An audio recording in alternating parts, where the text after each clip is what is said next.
Hi everyone. Sum of ப்ராடக்ட்ஸில் 3 variable கொடுத்து K மேப்பை ஃபில் பண்ண சொன்னால் எப்படி ஃபாலோ பண்ணணும் அப்படின்றத பார்க்கலாம்.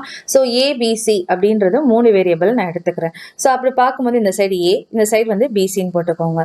அதே மாதிரி இங்கே 0 1, அதுக்கப்புறம் மேலே எப்பயுமே 0 0 0 1, அதுக்கப்புறம் இந்த சைடு 1 0, அப்புறம் இங்கிட்ட அதுக்கு முன்னாடி 1 1 அப்படின்ற ஃபாலோ அப் தான் நம்ம எப்பயுமே எழுதணும். ஸோ 0 அப்படிங்கும் போது it is nothing but an A bar, 1னா ஏ. இதே மாதிரி இங்கே பிசி எப்போ 0 0 இருக்கும், பி பாரும் சி பாரும் இருக்கும் போது. அதே மாதிரி 0 1 அப்படின்னா B bar C, PC B C bar. இதை கம்ப்ளீட் பண்ணியாச்சு. நெக்ஸ்ட் என்ன பண்ணணும்னா இந்த கே மேப்குள்ள வேல்யூஸ் நம்ம எப்படி போடணும் மின் டேர்ம்ஸோடது அப்படின்னா 0 1, இங்கே 2, அதுக்கப்புறம் இங்கே 3. ஸோ நெக்ஸ்ட் 4 5 6 அண்ட் தென் அப்புறம் தான் இங்கே 7 போடணும். ஓகே, ஸோ நெக்ஸ்ட் பார்த்தீங்கன்னா இது என்ன மீன் பண்ணுதுன்னா M0 இங்கே வரணும், மின் டேர்மோடைய M1 M2 இங்கே M3 M4 M5. So M6 இந்த லாஸ்ட்டை கம்ப்ளீட் பண்ணிட்டு தான் M7.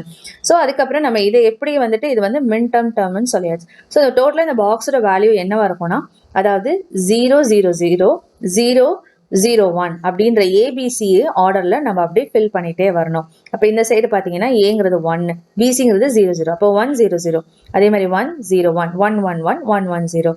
தேங்க்யூ.